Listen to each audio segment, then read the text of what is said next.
है, ये हमारी कल्पना से बाहर है। देश तो आजाद है, लेकिन देश की बेटी कब आजाद होगी, ये जानना है हमें। ममता बनर्जी पश्चिम बंगाल की मुख्यमंत्री भी हैं, गृह मंत्री भी हैं और स्वास्थ्य मंत्री भी हैं। यानी सरकार ममता बनर्जी की है, पुलिस और कानून व्यवस्था ममता की है, अस्पताल और स्वास्थ्य सुविधाएं ममता की हैं। तो फिर आज ममता बनर्जी ने प्रोटेस्ट मार्च किसके खिलाफ निकाला है, यह सबसे बड़ा सवाल बना हुआ है। यानी कि जिस निर्भया कांड को लेकर ममता बनर्जी सरकार गंभीर सवालों के घेरे में है, इस बीच जो है ममता बनर्जी की तरफ से प्रोटेस्ट क्यों निकाला गया है। कोलकाता हाईकोर्ट ममता सरकार को कड़ी फटकार लगा चुका है। केस सुलझाने की अक्षमता के आरोपों के बीच निर्भया कांड की जांच दिल्ली की बेस्ट पुलिस से छीनकर सीबीआई को सौंपी जा चुकी है। और उसी मामले में आज मुख्यमंत्री ममता बनर्जी ने 3 किलोमीटर लंबा मार्च निकाला। ममता बनर्जी ने यह मार्च निर्भया कांड में दोषी को फांसी की सजा देने की मांग को लेकर निकाला है। हालांकि ममता के इस मार्च से पहले आज ही कोलकाता हाईकोर्ट ने सरकार के खिलाफ बेहद कड़ी टिप्पणी की है। हाईकोर्ट ने कहा है कि राज्य की मशीनरी पूरी तरह से ध्वस्त हो चुकी है और 14 अगस्त को अस्पताल पर हमला सरकार की नाकामी का गंभीर सबूत है। और हाईकोर्ट की इसी टिप्पणी के बाद बीजेपी ने भी आरोप लगाया है कि ममता बनर्जी कोलकाता में क्रूर निर्भया कांड में फेलियर की जिम्मेदारी लेने की बजाय धरना प्रदर्शन वाली राजनीति कर रही है। बीजेपी का यह आरोप इसलिए भी है क्योंकि अब तक निर्भया कांड की जांच बंगाल पुलिस के पास थी, तब तक ममता बनर्जी ने ऐसा कोई प्रोटेस्ट या मार्च नहीं निकाला। लेकिन जैसे ही इस कांड की जांच सीबीआई को दे दी गई, ममता बनर्जी ने धरना प्रदर्शन उसकी सीरीज तैयार कर ली। और देखिए किस तरीके से पैदल मार्च, यहां पर पैदल यात्रा निकाली गई है। कल उनकी पार्टी दोपहर 2 बजे से 4 बजे तक पश्चिम बंगाल में ब्लॉक स्तर पर विरोध मार्च निकालेगी। 18 अगस्त को ब्लॉक स्तर पर सुबह 10 बजे से शाम 6 बजे तक धरना दिया जाएगा। 19 अगस्त को रक्षाबंधन के दिन दोषियों को फांसी की सजा की मांग को लेकर कार्यक्रम का आयोजन किया जाएगा। यानी कि यह सवाल है कि ममता बनर्जी क्या निर्भया रेप कांड पर राजनीति कर रही है, क्योंकि आज प्रोटेस्ट मार्च से पहले कल ममता बनर्जी ने निर्भया कांड को लेकर बेहद विवादित बयान दिया था। कल ममता बनर्जी ने 14 अगस्त को आधी रात अस्पताल पर 5000 लोगों के हमले की घटना पर कहा कि इसके पीछे राम और वाम का हाथ है। और इसी के बाद सवाल उठे कि जिस ममता बनर्जी की सरकार अस्पताल पर हमला रोकने में नाकाम रही है, वो अब हमले के लिए राम को जिम्मेदार क्यों बता रही है। इसीलिए सवाल उठ रहे हैं कि ममता बनर्जी ने अपनी पुलिस की नाकामी के आरोपों को दबाने के लिए क्या राम का नाम लिया है, क्योंकि उनके इसी बयान के खिलाफ राजनीतिक संग्राम शुरू हो गया है।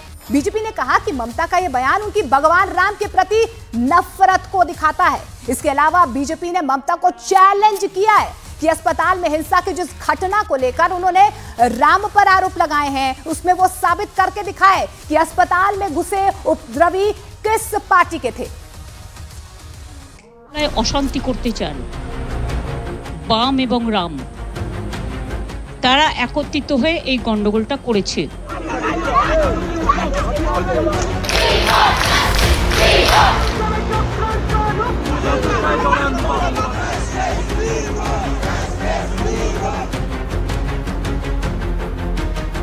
कोलकाता रेप कांड को लेकर आरजी कर मेडिकल कॉलेज में हुए हंगामे के बाद ममता बनर्जी की ये पहली प्रतिक्रिया थी। ममता ने डॉक्टर बेटी के रेप और मर्डर के बाद भड़की हिंसा को राम और वाम से जोड़ दिया।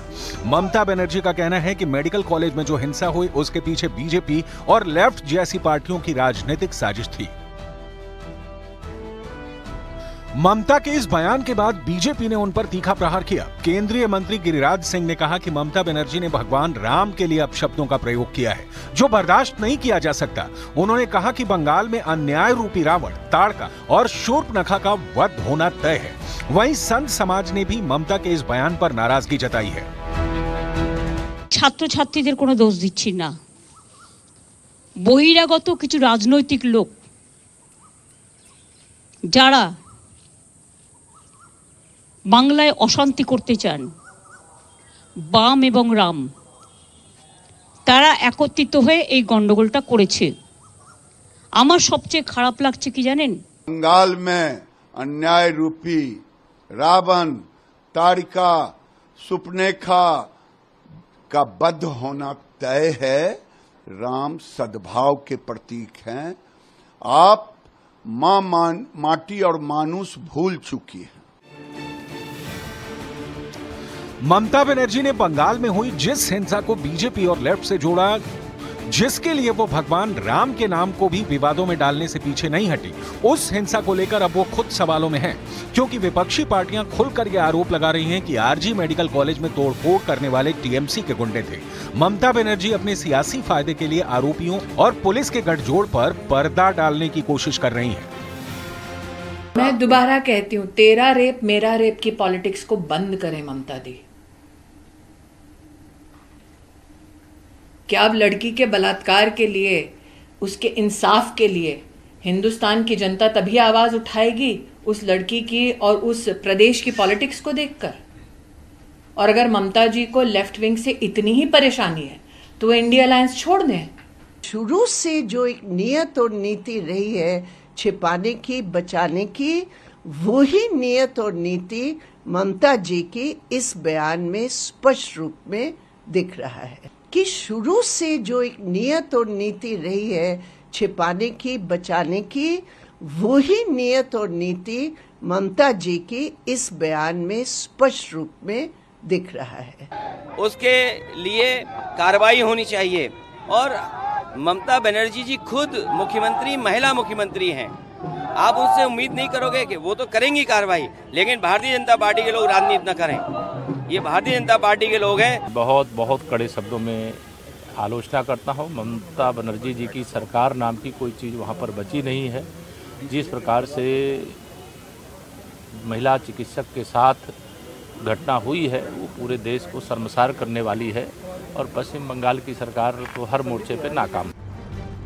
ममता विपक्षी पार्टियों के निशाने पर हैं, उनके इस्तीफे की मांग हो रही है, लेकिन सवालों में घिरी ममता बनर्जी सवालों के जवाब सवालों से ही दे रही हैं। ये ममता बनर्जी का इंसाफ है। वो ट्रेनी डॉक्टर के लिए न्याय की मांग कर रहे डॉक्टरों को दंगाई बता देती हैं। ये कह देती हैं कि पश्चिम बंगाल को बांग्लादेश बनाने की कोशिश हो रही है। रेप और मर्डर की घटना को सुसाइड बताने वाली पश्चिम बंगाल की पुलिस के लिए एक शब्द नहीं बोलती, उल्टा उसे बेस्ट पुलिस बताती है। और जिन ममता बनर्जी पर मुख्यमंत्री होने के नाते पूरे प्रदेश की जिम्मेदारी है, गृह विभाग खुद ममता बनर्जी के पास होने के नाते उन पर प्रदेश की कानून व्यवस्था की भी जिम्मेदारी है। लेकिन जब उनसे पूछा जाता है कि आरोपियों को कौन बचा रहा है, क्यों इतने दिन बीत जाने के बावजूद पुलिस मामले की तह तक नहीं पहुंच पाई, तो वो धरने पर बैठने, पद यात्रा निकालने लगती है।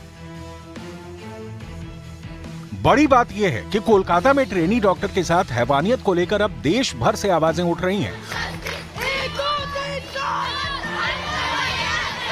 बॉलीवुड के कई कलाकारों ने भी डॉक्टर बेटी के लिए इंसाफ की मांग की है और कोलकाता रेप कांड को लेकर नाराजगी जताई। लेकिन टीएमसी के नेताओं को इसके पीछे भी साजिश का एंगल दिखाई देता है।